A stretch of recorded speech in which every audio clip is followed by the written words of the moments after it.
qaar ka mid ah cuqaasha salaadiinta odayaasha iyo waxgaradka magaalada Burco oo maanta si wada jira shir jiraa'id u qabtay ayaa markii u horeysay ka soo horjeestay shir dhawaanahanba warbaahinta ku jiray oo sheegay in shir lagu qaban doono magaalada Burco. cuqaashan iyo salaadiintana waxay sheegeen in shirkaasi aanu ku habboonayn xilligan balse loo baahan yahay in laga horreysiiyo walaalaynta iyo nabadeynta dadka walaalaha ee ku diriraya deegaanka Ceelaf Weyn ee gobolka Sanaag.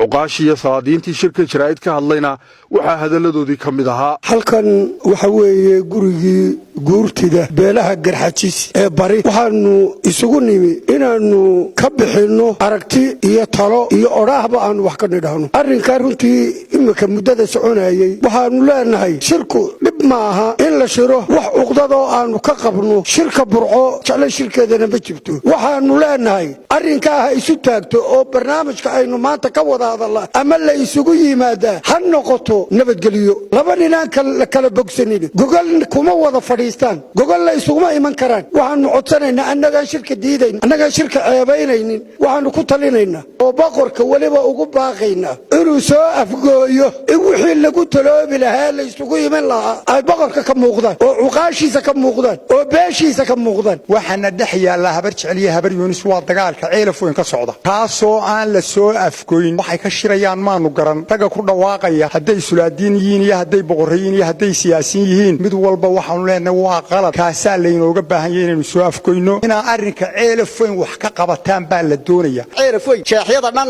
inaga midka ah haddaynu labadan beelood nahay xaqiiqo waxa ah inaanu nina gurigiisa seexanin war nin cabsi gurigiisa u seexan waayay miyuu gogol doonyaysan karaya jawaabtu waa maya waxaad moodaa ragga soo celcelinaya shirkan arrintiisa inaanay hawsha ishaba ku haynin ama aanay war weynba ka haynin ayaad moodaa xagga dawladana canaan aan yarayn bay ka leedahay jifooyinkii labada reer ka soo kala jeedeenna way ka daaleen intaa aynu wax ka qabanno marka taa wax laga qabto walaaladaya waxaanu u sheegaynaa gogol wanaagsan oon turxaan lahayn oo ay u midaysan yihiin oo aanay dawladna ka soo baryaynin cid kalena aanay u daba fadhiisanaynin marka ay fidiyaan maantase waxaan leenahay walaalayaal dhibtaa halkaa bariga inaga haysata aan wada bakhtiino shirka lagu baaqay salaadiinta qaarna u ballan qaadeen waanu diidnay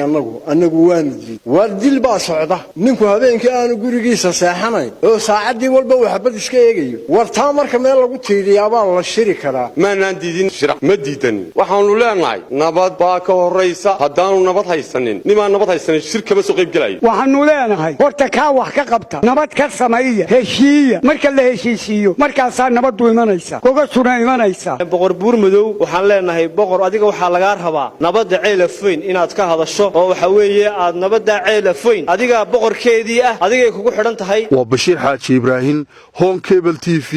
Burco adeega cusub ee shirkadda Dahabshiil iyo Dahab